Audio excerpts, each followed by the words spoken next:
राजा पांडु का सहदेव था ही नहीं। अश्विनी कुमार के नकुल सहदेव दोनों पुत्र थे। बोले राजा पांडु ने सहवास किया, उससे पुत्र पैदा हुआ। रानी तो पहले ही सती हो गई थी राजा के साथ ही, जब जल के मर गई फिर बेटा कैसे हो गया, आप सोच सकते हैं। अश्विनी कुमार के थे नकुल और सहदेव, राजा पांडु का कोई पुत्र नहीं था, क्योंकि राजा पांडु के साथ ही वो सती हो गई। बोलिए गोविंद भगवान की। आज पांचों पुत्र हैं, राजा पांडु की मृत्यु हो जाती है। प्यारे भगवत प्रेमियों, श्री सूत वेद व्यास महाराज समझाने लगे शौनकादिक ऋषियों, अब क्या होगा। दादा भीष्म आए, आचार्य गुरु द्रोण आए, देख रहे हैं छोटे छोटे बालक हैं, अर्जुन भीम युधिष्ठिर नकुल सहदेव। कहने लगे अब क्या होगा।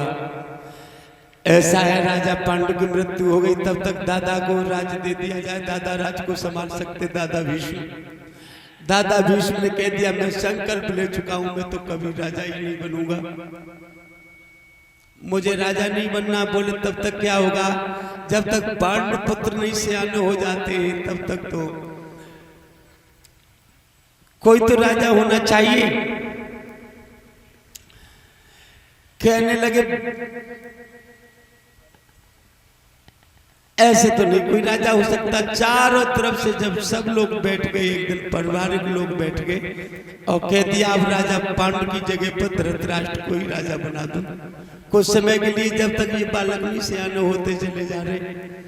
महाराज धृतराष्ट्र को गद्दी पर बैठा दिया अंधे को। प्यारे भगवत प्रेमियों, धीरे धीरे जब बेटे सियाने होने लगे, राज योग्य पुत्र हो गए, सारी विद्याओं में निपुण हो गए, लेकिन कहा जाता है प्यारे भगवत प्रेमियों, वहां पर एक शकुनी मामा और रहता था। बाहर के लोग बहुत रहते थे इस खानदान में। एक दुर्योधन को जीजा रहता था जयद्रथ, एक दुर्योधन का मामा शकुनी मामा अपने दुर्योधन को बहुत प्यार करता था। वो ये कहता था कि अब ये राजा धृतराष्ट्र के बाद मेरा भांजा दुर्योधन ही होना चाहिए राजा। दुर्योधन को अकेले में ले जाया करे, जाने कितनी विद्याएं सिखाया करे, कितनी चालाकी सिखाया करे। मामा शकुनी बड़ा चालाक था। अकेले में ले जाके दुर्योधन से समझाया करे, दुर्योधन ये राज बड़े मुश्किल से आया है, राजा पांडु न मरता तो ये राज नहीं मिलता, लेकिन अब ये राज वापस नहीं होना चाहिए। ये राज अब आगे का राजा तुझे बनना चाहिए। ए दुर्योधन तू राज का उत्तराधिकारी होना चाहिए। ए दुर्योधन तू बलवान है, धनवान है, ज्ञानवान है। दुर्योधन तू राज का राजा हो सकता है। लेकिन बोले कैसे मामा? बोले तुझे लड़ाई लड़नी पड़ेगी। दुर्योधन कहने लगे मामा राज मिलना चाहिए, चाहे कुछ भी होना चाहिए, लेकिन ये राज वापस नहीं होना चाहिए। प्यारे भगवत प्रेमियों, जब राज्य की बात आई, पंचायतें बड़ी बड़ी आने लगी, द्वारका से कृष्ण आने लगे, चंदेरी से शिशुपाल आने लगा, मगध से जरासंध पंच बन के आता है, उसका जीजा जयद्रथ आता है, भैया कर्ण आता, बड़े बड़े सूरमा आते, आचार्य द्रोण आते, प्यारे भगवत प्रेमियों शल्य आते हैं, सब आते हैं। चर्चाएं चल गई हैं कि राज वापस होना चाहिए, लेकिन वो लोग कहते अब राज वापस नहीं होगा। पंचायत हुई, पंचायत में स्पष्ट कह दिया गया कि राजाओं की रीत से काम काज सब होता है, और जो जेठा बेटा होता है वो राज का मालिक होता है। कह दिया, प्रश्न रख दिया पंचायत में। प्यारे भगवत प्रेमियों, कृष्ण भी बैठे, बोले अब ये राज्य वापस नहीं होना चाहिए। कायदा अनुसार तो यही है कि राजा धृतराष्ट्र जन्म से अंधे थे, और धृतराष्ट्र यदि अंधे न होते तो राजा पांडु नहीं होते, धृतराष्ट्र को राजा बनाया जाता। लेकिन राजा धृतराष्ट्र में कितना भाई छोटे को प्रति प्रेम था, जो अपने छोटे भाई को पांडु को राजा बना दिया। और आज छोटे भाई के लड़के और क्या बड़े भाई के लड़के को राजा बनाने से अस्वीकार कर रहे हैं। दुर्योधन का राज्य होना चाहिए। क्यों? तो उसका पिता अंधा था, तो छोटे भाई को राज दे दिया। आज उसका बेटा राज के उत्तराधिकारी योग्य है, तो दुर्योधन को राजा होना चाहिए। पंचायत भाई कृष्ण सब सुन रहे बैठे बैठे। जयद्रथ ने मोहर लगाई दे, समझना बात को। समर्थन जयद्रथ कर रहे, शकुनी कर रहे, शल्य कर रहे, चंदेरी को शिशुपाल उनको समर्थन, जरासंध उनको समर्थन, पांडवों का कोई समर्थन ही करने वाला नहीं। बोले जी बात सही है, राज्य अब दुर्योधन का होना चाहिए।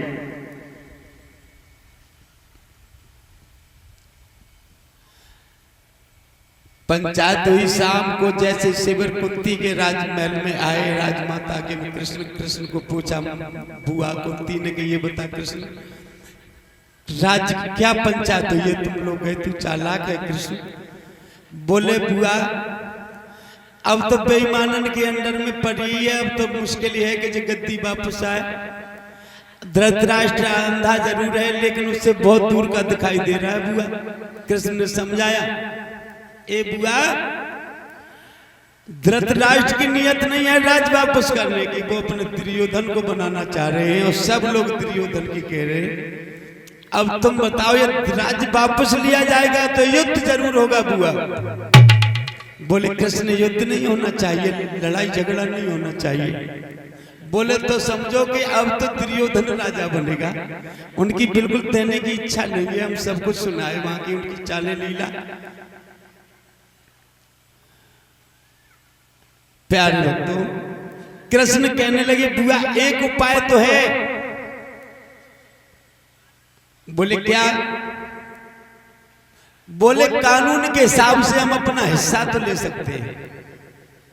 भाई बड़ा भाई छोटा भाई है, नहीं आपस में बन रही तो अपना आधा आधा कर सकते, हिस्सा तो ले सकते। अब दूसरे दिन फिर पंचायत भाई रिश्तेदार आए और जाए गांव मोहल्ला, तो आप जानते जब झगड़ा हो तो रिश्तेदार आते, बात ही नहीं बन रही। दूसरे दिन फिर पंचायत हुई। भगवान ने कह दिया ठीक है, आप सारा राज्य आप ले लो, लेकिन केवल 5 गांव इनको 5 भाइयों को दे दो और कुछ नहीं चाहिए। सारा राज्य आप ले लीजिए, लेकिन 5 गांव 5 भाइयों को तो दे दीजिए।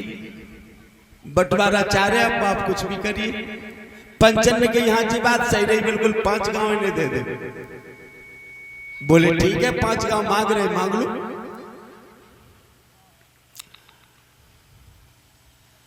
अब जब 5 गांव मांगे प्यारे भगवत प्रेमियों,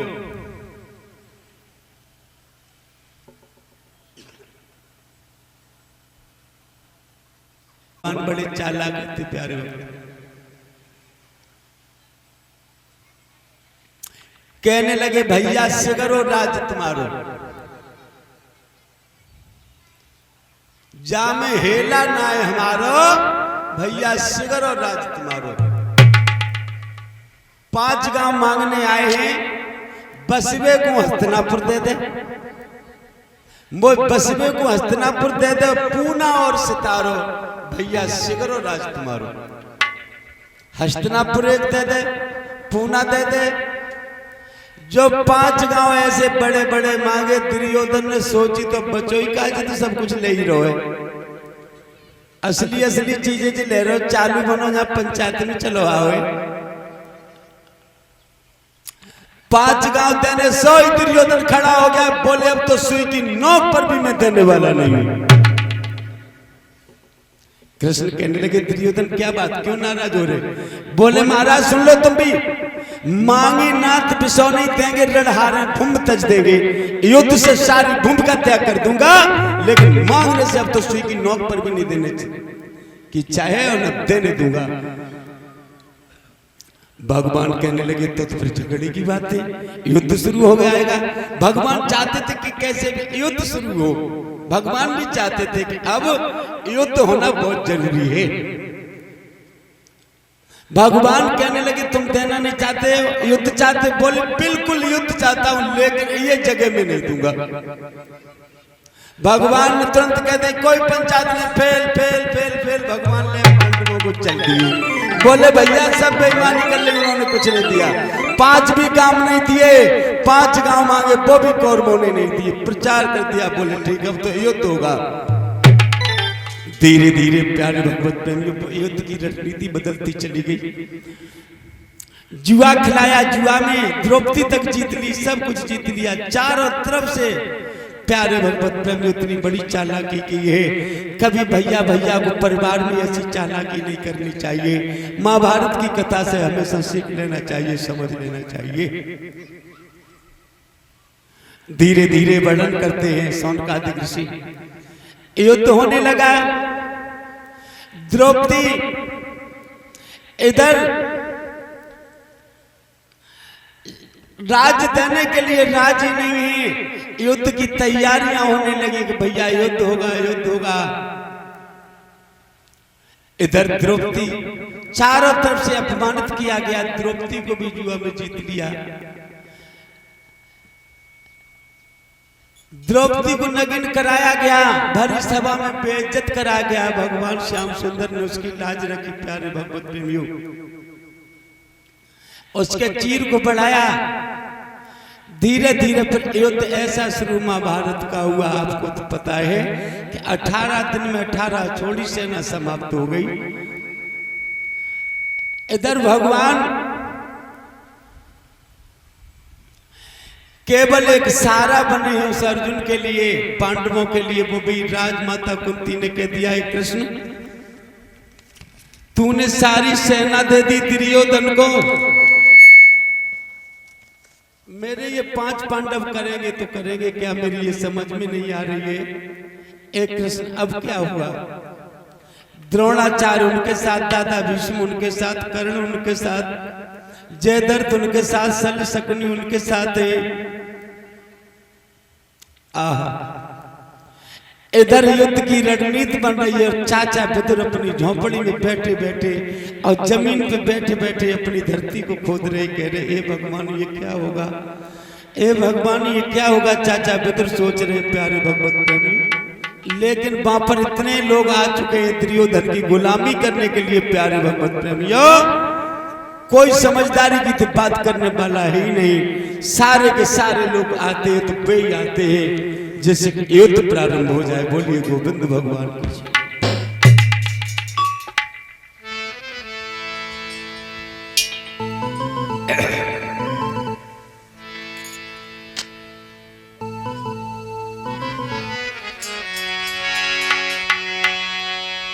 कहा जाता है प्यारे भगवत प्रेमी,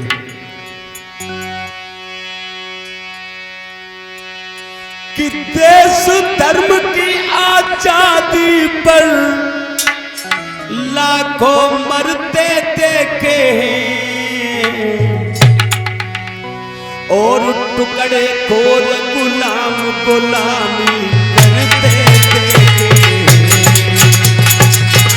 टुकड़े खोर गुलाम गुलामी करते देखे हैं।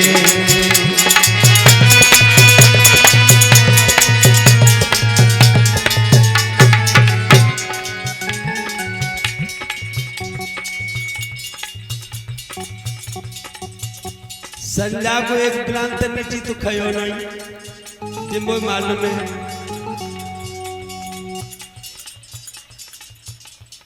ज्यादा आगे बोलेंगे नहीं, ध्यान दो कथा पर आप लोग। माइक नहीं माइक मांगो से।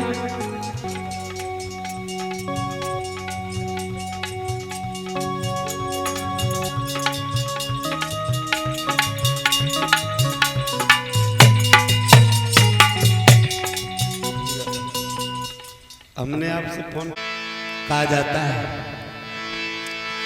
कि देश धर्म की आजादी पर, देश और धर्म बताया इंसान को 2 जगह ही मरना चाहिए, या देश के पीछे मर जाना चाहिए या धर्म के पीछे मरना चाहिए।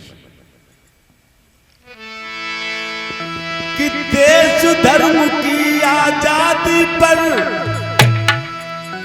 कि लाखों मरते देखे हैं और टुकड़े खोर गुलाम गुलामी करते देखे हैं। अरे टुकड़े खोर गुलाम गुलामी करते देखे हैं।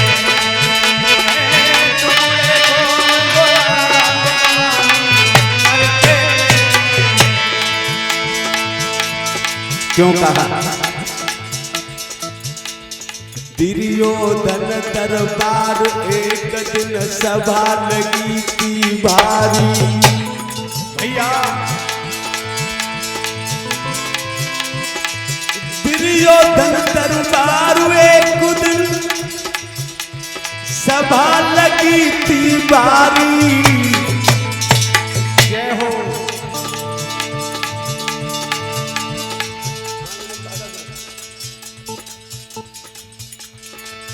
और भीष्म कर्ण महारथी जैसे गुरु द्रोणाचार्य। भीष्म कर्ण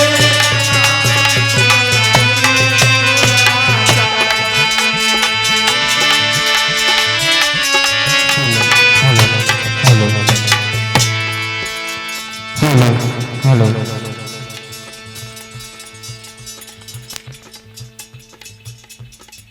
का है? दुर्योधन दरबार एक दिन सभा लगी थी भारी। सभा लगी दुर्योधन के दरबार में।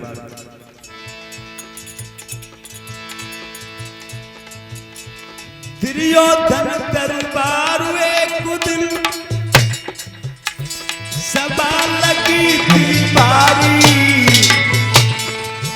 और भीष्म कर्ण मारती के और गुरु द्रोणाचार्य मारती के और गुरु द्रोणाचार्य।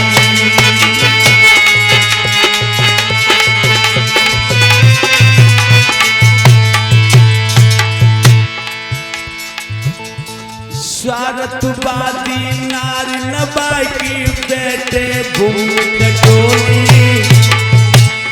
आपने देखा होगा कुछ लोग तो स्वार्थी आएंगे, कुछ लोग बेस्वार्थी होंगे, कुछ लोग बहुत बड़े मतलबी होंगे और कुछ लोग ऐसे होते वो हमेशा एक दूसरे को ध्यान में देख करके जमीन में बैठ जाएंगे, कहेंगे किसी की नहीं, धरती को कुरोते रहेंगे, सुनते सबकी रहेंगे।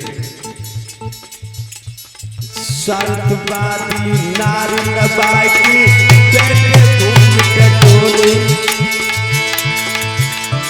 स्वार्थवादी नारी नबाई की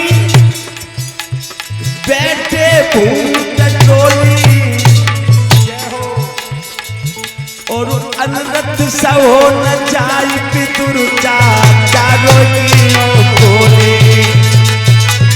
सब हो न जाई पितुर चाची बोले।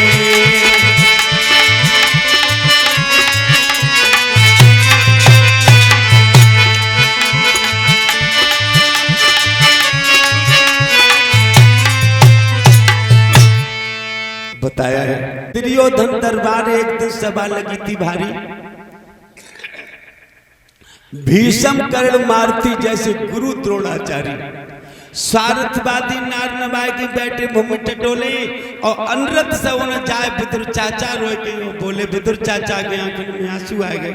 अब पितृ चाचा सोचने लगे भगवान जब बाहर की ठलवन की झूठी झूठी बात में मेरा परिवार बर्बाद हो जा रहा है।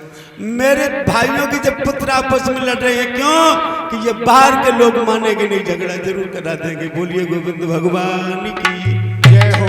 पितुर चाचा पहुंच गए। भैया क्या हो रहा है? अरे मेरी गच मान ले। पितुर चाचा में धक्का दे बोले जाओ जाओ जाओ, तुम्हारा कोई काम ना, तुम जाओ अब भाई झोपड़ी में जाओ। पितुर चाचा भगा दिए क्योंकि वहां पर तानाशाही लोग थे। प्यारे भक्तों, जरासंध, शिशुपाल चंद्रिका, जयद्रथ उसका बहनोई, मामा सकनी, 4 तो लोग यही थे। 5 में आचार्य द्रोण कोई भला आदमी नहीं था। बोलिए गोविंद भगवान की जय हो। ये द्रोणाचार्य आदमी भला नहीं था, बहुत बुरा था और इसको ये गुरु करके मानते थे लोग। प्यारे भगवत प्रेमी, सारा महाभारत को बर्बाद करने में पूरी इच्छा द्रोणाचार्य की थी कि कैसे भी आपस में सबके सब मर जाए। आजकल गुरु बनाने में कोई फायदा नहीं है भगवत प्रेमी। गुरु स्वार्थी हो गए हैं, चेला लालची हो गए। गुरु इतना बड़ा स्वार्थी है, चेला इतना बड़ा लालची है कि आगे चल करके कथा में प्रसंग आएगा। प्यारे भगवत प्रेमी, अब तो सबसे बढ़िया है तो मित्र है, दोस्त है। और ये संदेश यादवेंद्र योगीराज भगवान मुरली मनोहर कन्हैया ने पहले दे दिया था। भगवान ने न कोई चेला बनाया और न कोई गुरु बनाया। बोलिए गोविंद भगवान की जय हो। भगवान के गुरु को नाम मालूम क्या हुआ? भगवान के गुरु का नाम किसी को मालूम होता तो उठा दे। बोलिए गोविंद भगवान की। भगवान किसी को गुरु नहीं मानते थे और न किसी को चेला मानते, सिर्फ मित्र दोस्त। भगवान के सारे मित्र थे और दोस्त थे। लेकिन भगवान ने ऐसा क्या किया जो कि काग वसुदेव देवम सुतम कंस चाणूर मर्दनम देव की देव परमानंदम कृष्णम बंधे जगत गुरु। भगवान फिर भी सारे जगत के गुरु बन गए क्योंकि उन्हें मित्रता की थी। मित्रता ही एक सबसे बड़ी तालीम होती प्यारे भगवत प्रेमियों। मित्रता सबसे पवित्र होती है, लेकिन हो मित्र जैसा। कहा जाता दोस्त का दोस्त खुदा होता है और एहसास जब होता है जब दोस्त से दोस्त जुदा होता है।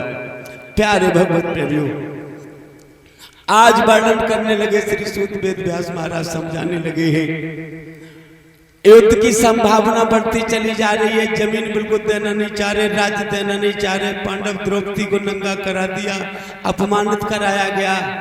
द्रौपदी भगवान से लिपट के खूब रोई है भैया। आधी रो रही है तो आधी मुस्कुरा रही है क्योंकि भगवान ने उसकी लाज बचाई द्रौपदी की। धीरे धीरे जब युद्ध प्रारंभ हुआ, युद्ध प्रारंभ जब दोनों तरफ से होता था तो शंखनाद हुआ करती थी। दोनों तरफ से शंख बजा दिए जाते थे। शंख से ही युद्ध शुरू प्रारंभ होता था और शंख से ही युद्ध बंद होता था। बोलिए गोविंद भगवान की जय हो। ये नियम बना दिए थे महाभारत के युद्ध में कि एक योद्धा से एक ही लड़ेगा और धर्म युद्ध होगा। अधर्म का युद्ध कोई लड़ेगा नहीं, सत्य का युद्ध लड़ा जाएगा। और तब तक कोई बाण नहीं चलाया जाएगा जब तक दूसरी तरफ से जब तक शंख की आवाज ना जाए। तो जब शंख बजता था कि मैं तैयार है तो उधर से भी शंख बजता था कि मैं भी तैयार हूं। युद्ध प्रारंभ हो जाता था। यदि कोई घटना है या कोई परेशानी होती है तो बीच में यदि युद्ध बंद कराना है तो फिर भी शंख ही बजाना पड़ता था। बोलिए गोविंद भगवान की।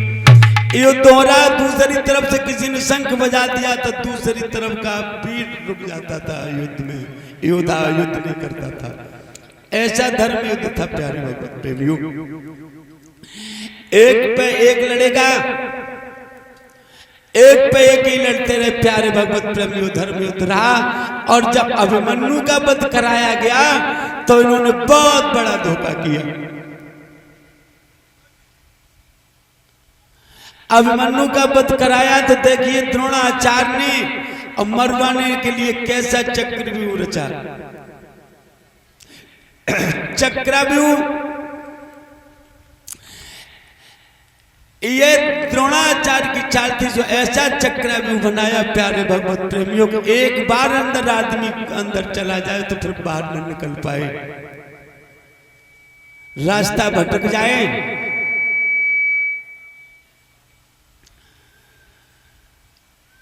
कहीं जयद्रथ खड़ा है, कहीं कर्ण खड़ा है, कहीं दुर्योधन खड़ा हुआ है, कहीं शल्य है, कहीं शकुनी है। प्यारे भगवत प्रेमी बड़े बड़े योद्धा खड़े हुए हैं और चक्रव्यूह के युद्ध में और अभिमन्यु का वध कर देते हैं। फिर भी नहीं जीतते तो साथ साथ मारती एक साथ छूटते हैं और अभिमन्यु का वध कर देते हैं। बोलिए गोविंद भगवान की। अब कौरव जो है दुर्योधन के कहने से धर्म युद्ध को छोड़ने लगे हैं। धर्म युद्ध को नहीं मान रहे, अपनी मर्जी का युद्ध करने लगे। ये सबको साबित हो गया कि अब युद्ध में बेईमानी कौरव करने लगे प्यारे भगवत प्रेमियों। लेकिन सेना सबसे ज्यादा मारी जा रही है तो कौरवों की मारी जा रही है। एक दिन दादा भीष्म से और जाकर के दुर्योधन शिविर में पहुंच जाता है। दादा भीष्म के युद्ध प्रारंभ हो जाता। दादा भीष्म के शिविर में दुर्योधन पहुंच गया और जाकर के कहने लगा, दादा आओ दुर्योधन, आइए दुर्योधन को बैठाला प्यारे भगवत प्रेमियों, दुर्योधन कहो और सुनाओ दुर्योधन। दुर्योधन कहने लगा, महाराज हमें लगता है कि सेना नाम के लिए हमें दी गई है, लेकिन काम पांडवों का हो रहा है, सेना काम पांडवों का कर रही है। बोले ऐसा क्यों कह रहे दुर्योधन? बोले वो मैं इसलिए कह रहा हूं महाराज, रोजाना सेना दुर्योधन की कौरवों की मारी जा रही है, लेकिन पांडव वीर एक भी नहीं मारा जा रहा है। दादा आपके लिए तो दोनों ही बराबर है ना। ए दादा, दुर्योधन कहने लगा, दादा भीष्म आपके लिए तो जितना दुर्योधन उतना ही अर्जुन है आपके लिए। बोले नहीं ऐसा नहीं अर्जुन, क्या दुर्योधन क्या कहना चाहता है तू? बोले मैं ये देख रहा हूं, मैं ये रोजाना ये देख रहा हूं कि एक दिन तो कोई पांडव पुत्र मरना चाहिए, लेकिन मेरे ही सारी सेना खत्म होती हुई चली जा रही है। दादा दुर्योधन मैंने तेरा नमक खाया है, लेकिन तू यदि कह रहा है तो कल के युद्ध का परिणाम मैं बदल दूंगा, लेकिन ठीक रात के 12 बजे तू अपनी पत्नी को मेरे पास भेज देना। दुर्योधन से दादा भीष्म ने कहा कि रात के 12 बजे तू अपनी पत्नी को मेरे पास मेरे शिविर में भेज देना और देख लेना कल का युद्ध का परिणाम न बदला मिले तो मेरा नाम दादा भीष्म पितामह नहीं। प्यारे भगवत प्रेमियों, दुर्योधन तो वहां से चला गया, लेकिन काय के हिरण्यगर्भास परमात्मा ने सर्वभूतात् प्राणियाम संत सूर्या नाम ते लोकातम सावता। परमात्मा है वो कि हिरण्यगर्भा है। कितना सुंदर श्लोक है कि हिरण्यगर्भा परमात्मा हमारा वो हिरण्यगर्भा बताया गया। हिरण्यगर्भा से परमात्मा ने सर्वभूतात् प्राणियाम संत्य सूर्या नाम ते लोकातम सावता। आपने देखा होगा कि मां के उदर में जीव आता है, मां के गर्भ में जब जीव आता है, असूर्या नाम ते लोका उस जगह पर सूर्य का प्रकाश नहीं पहुंच सकता। मां के उदर में कभी सूर्य का प्रकाश नहीं पहुंच सकता। सूर्या नाम ते लोका तम सावता। और ऐसे जीव के पास और परमात्मा का सदैव सदैव के लिए निवास बना रहता है। उस परम पिता परमेश्वर से क्या बचा, वो सब कुछ जान गए कि आज कुछ होने वाला है और कल का युद्ध का परिणाम बदलने वाला है।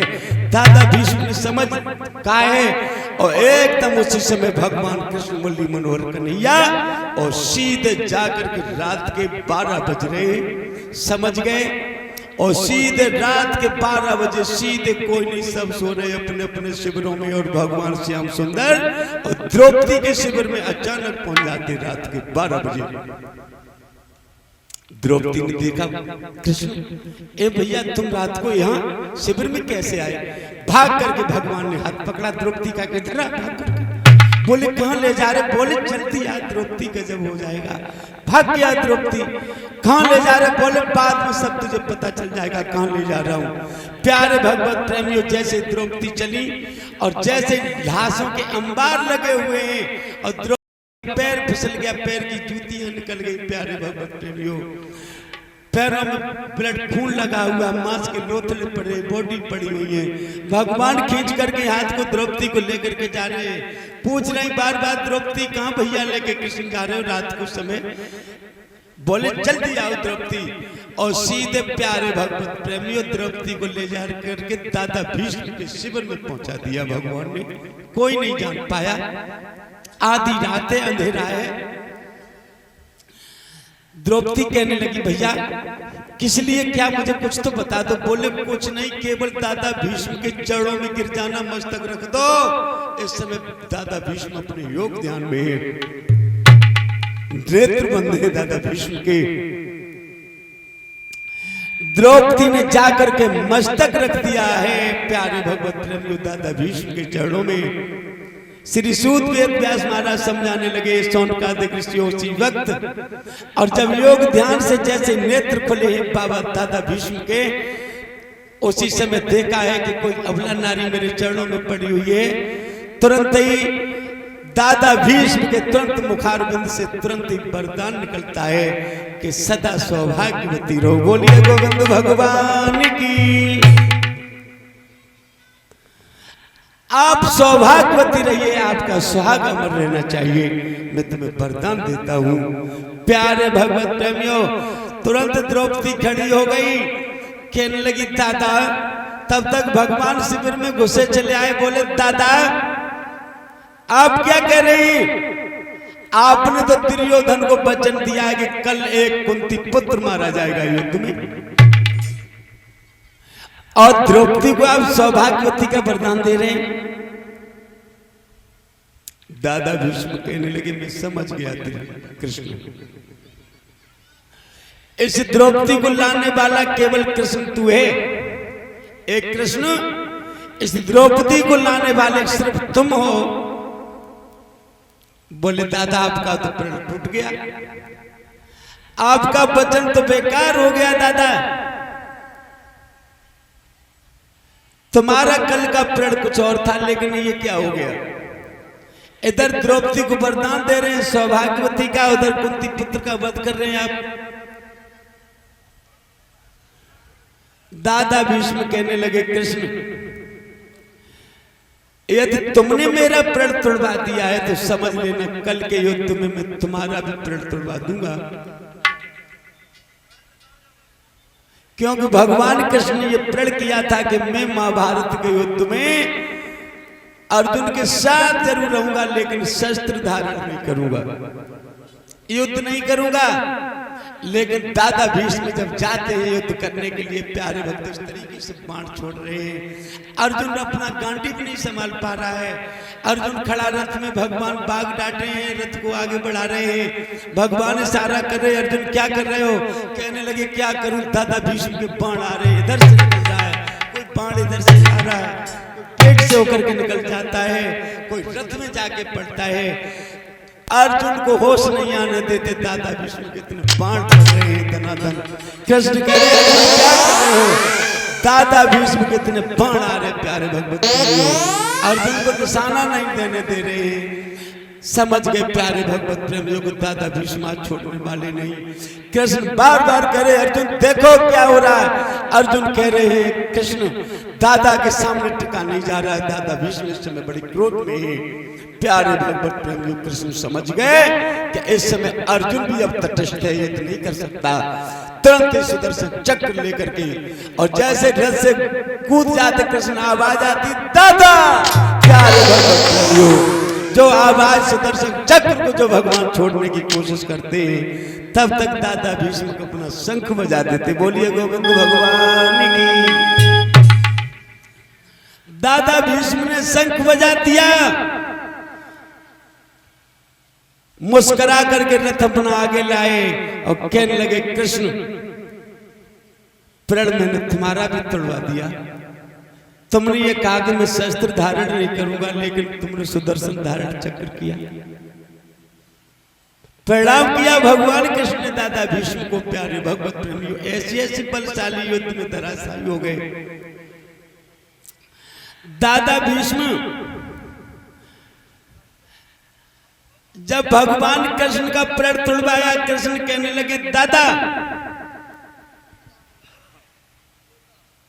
अब ये युद्ध कैसे जीता जाएगा ये मुझे पता है, मैं समझ रहा हूं। चिंता मत करो, सारा महाभारत कृष्ण तुमको दिखा देगा इस अर्जुन के द्वारा, आप चिंता मत करना।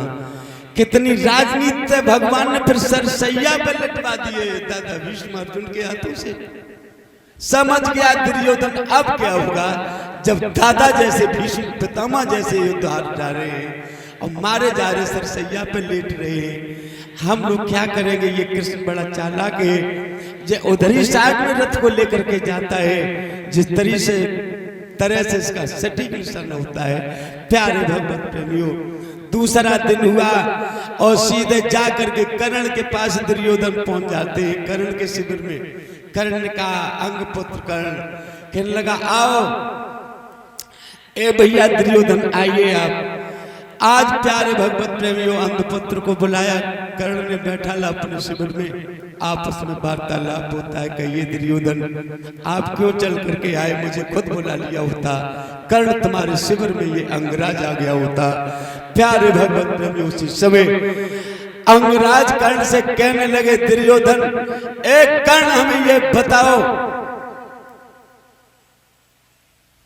मैं क्या देख रहा हूं, क्या कोई कुंती पुत्र नहीं मारा जाएगा? अंगराज कर्ण कहने लगा, दुर्योधन मैंने तुम्हारा नमक खाया है। बोले सब कुछ आपने किया, हमारा किया है, लेकिन दुर्योधन ने कभी तुम्हें धोखा नहीं अंगराज दिया। लेकिन मैं क्या देख रहा हूं, आप भोजसूर पुत्र कर्ण हैं। कौन है आप? मैं नहीं जानता तुम कौन हो। कर्ण कहने लगा, दुर्योधन मैं सब कुछ अंधपुत्र समझ रहा हूं, तुम क्या कहना चाहते हो? मैं तुम्हारा ऋणी हूं, तुम्हारा ऋण मेरे ऊपर है।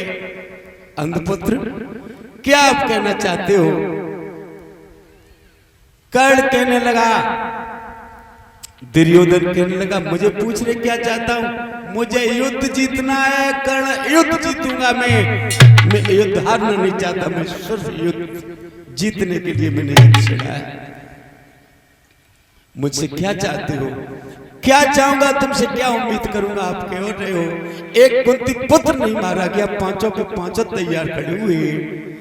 कर्ण कहने लगा, चिंता मत करो अंधपुत्र, कल के युद्ध में कल एक कुंती पुत्र जरूर मारा जाएगा, ये कर्ण का प्रण है। प्यारे भगवत प्रेमियों,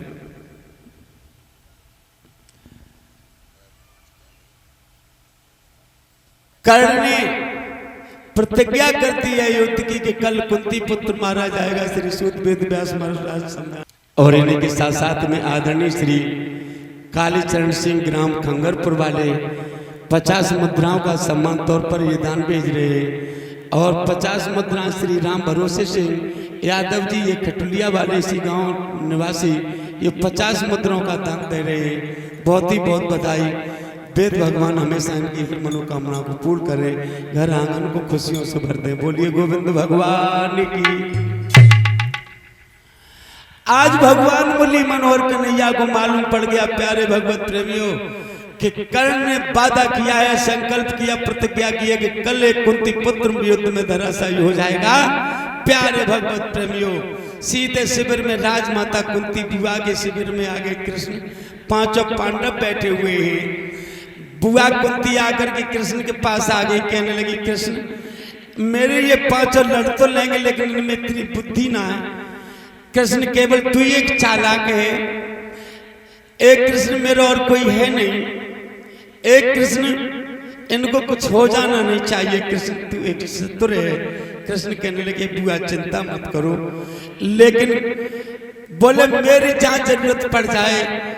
कुंती मैया कहने लगी कृष्ण से, एक कृष्ण जहां मेरी जरूरत पड़ जाए आधी रात में मैं प्राण दे दूंगी, लेकिन इन पांचों मेरे बेटों का कुछ होना नहीं चाहिए। प्यारे भक्तों, माँ की ममता ही कुछ ऐसी होती है, कहा जाता है माँ क्या चीज होती है। कुंती कहने लगी, मेरे इन पांचों का कुछ नहीं होना चाहिए। प्यारे भगवत प्रेम,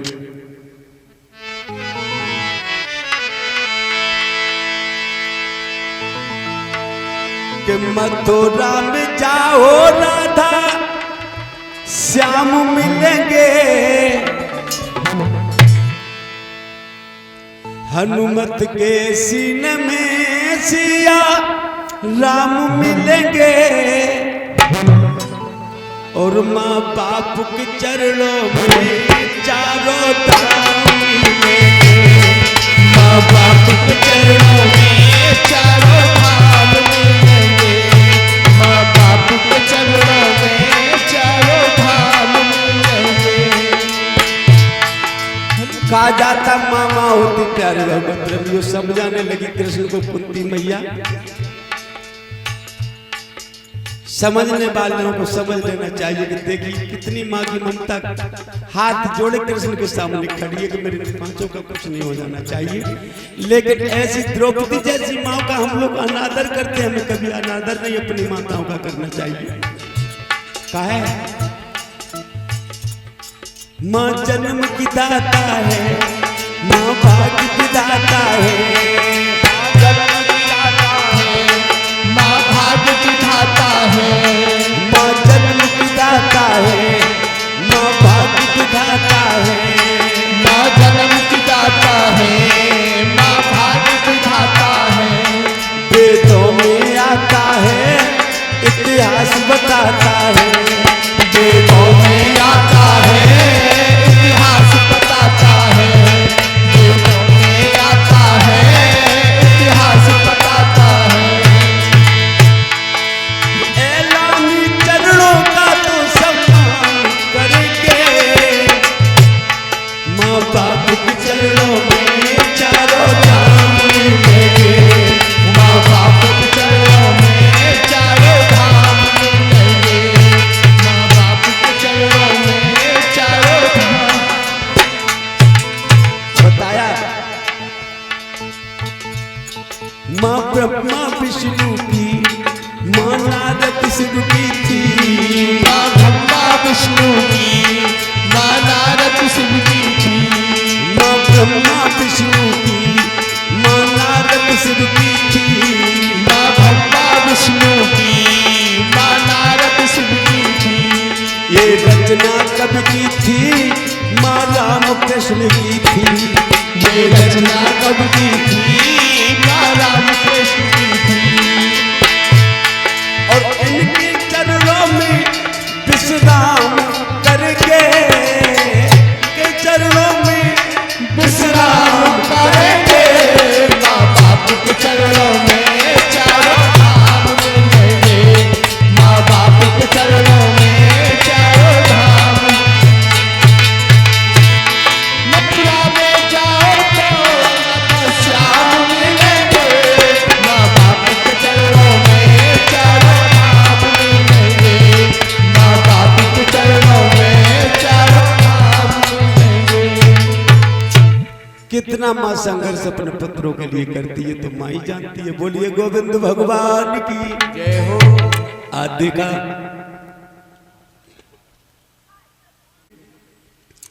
कुछ भी होना चाहिए। कृष्ण कहने लगे बुआ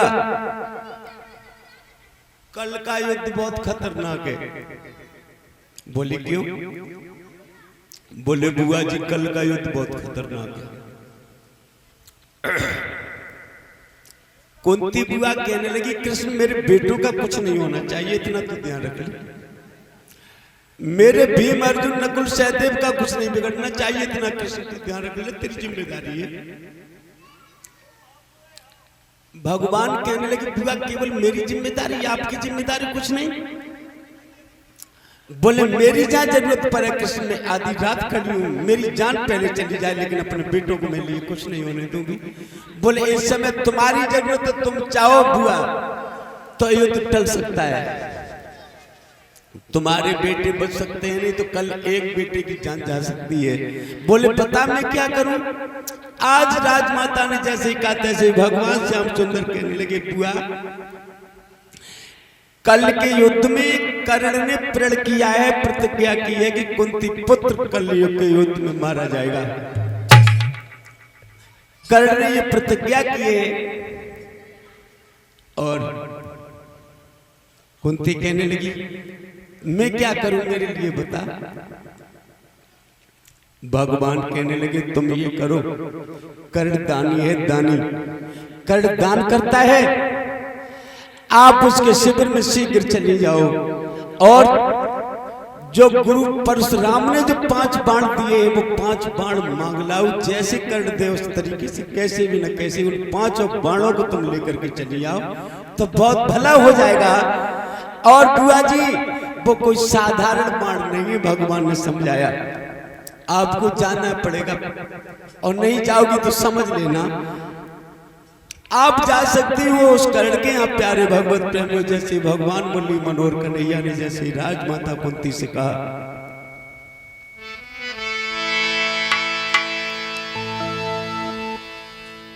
कहने लगे भगवान बुआ जी कोई साधारण बाण नहीं है जो परशुराम ने दिए हैं उस कर्ण को।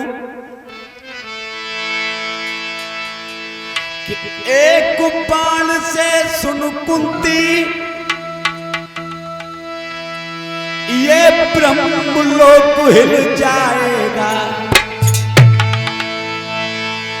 और दूसरे बाण से सुन कुंती पाताल नष्ट हो जाएगा।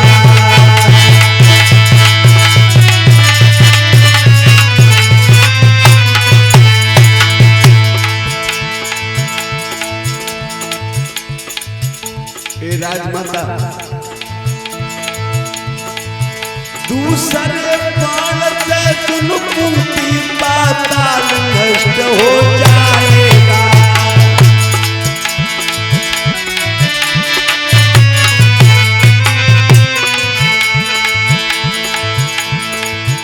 तीसरे बाण से सुन कुंती ये आसमान हिल जाएगा और चौथे बाण से सुन कुंती ये महाभारत हो जाएगा।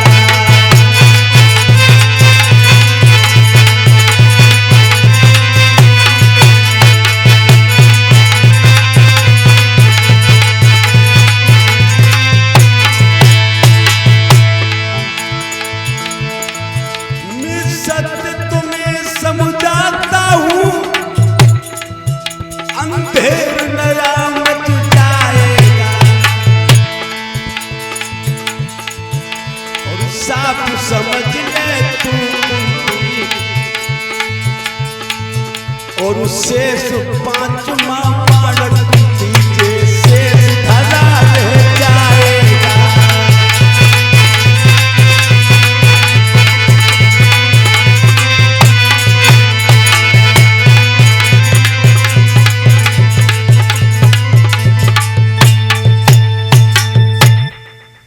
कह दिया एक बाण से ओ कुंती ये ब्रह्मलोक नत जाएगा, दूसरे बाण से सुन कुंती पाताल नष्ट हो जाएगा, तीसरे बाण से सुन कुंती ये आसमान हिल जाएगा और चौथे बाण से सुन कुंती ये महाभारत हो जाएगा और शेष पांचवा बाण तो कुंती धरा ही रह जाएगा। तब तक सब कुछ बर्बाद हो जाएगा। वो बाण है कर्ण के पास। प्यारे भगवत प्रेमियों, कुंती कहने लगी तो तू क्या चाहता है कृष्ण? बोले शीघ्र कर्ण के शिविर में जाओ और कर्ण के शिविर में जाकर के शीघ्र 5 बाण मांग करके लेकर के चले आओ। कुंती कहने लगी मैं कैसे चली जाऊं, मन में सोच रही है। लेकिन कुंती ये जानती है कि कर्ण भी तो मेरा ही बेटा है, कर्ण किसी और का नहीं। लेकिन जिस बेटे को मैंने दूध ना आंचल से पिलाया उस बेटे से मैं कैसे भिक्षा ले सकती, दान ले सकती, उससे कैसे कर्ज मांग सकती हूँ? मैं खुद कर्ण मेरा ऋणी नहीं है जो मैं कर्ण से कुछ लाऊं, मन में सोच रही है। लेकिन भगवान कहने लगे बुआ जी क्या सोच रही? बोले कुछ नहीं सोच रही, यही सोच रही हूँ कि उसके दरवाजे कहीं दूसरी जगह भेज देता। बोले जाना तो कर्ण के पास होगा। आज प्यारे भगवत प्रेमियों कुंती चल तो दी, लेकिन मन में उदास हो गई कि मैं कर्ण से यदि बाण मांग करके लाऊंगी तो कर्ण भी मर जाएगा। एक तो कर्ण के लिए खतरा सोच रही है राजमाता कुंती प्यारे भक्तों, क्योंकि बेटे दोनों माता कुंती के।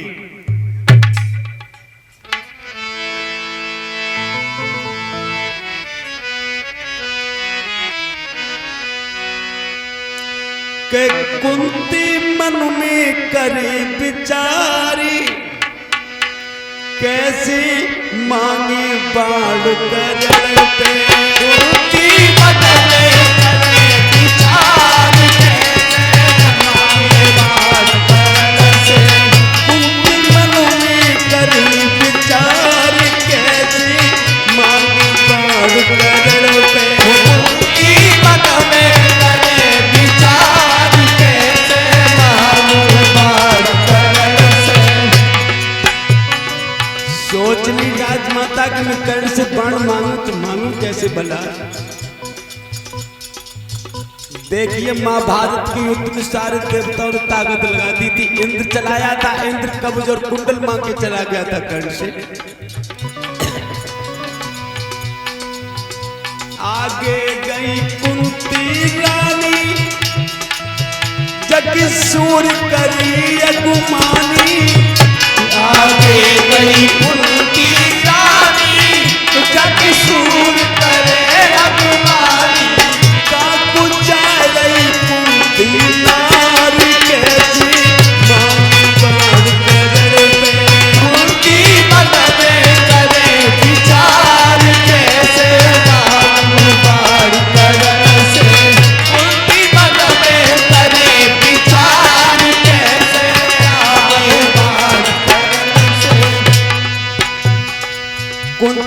ये जा रही भगवत प्रेमियों, तब तक सूरदेव आगे कुंती का रास्ता रोक लिया और पूछने लगे सूरदेव के, कुंती कहां जा रही हो? कुंती समझ गई कि सूरदेव खड़े हुए सामने, नीचे को नजर हो गई। बोलो बोलो कहां जा रही हो? बोले मैं कर्ण के पास जा रही हूं। बोली क्यों?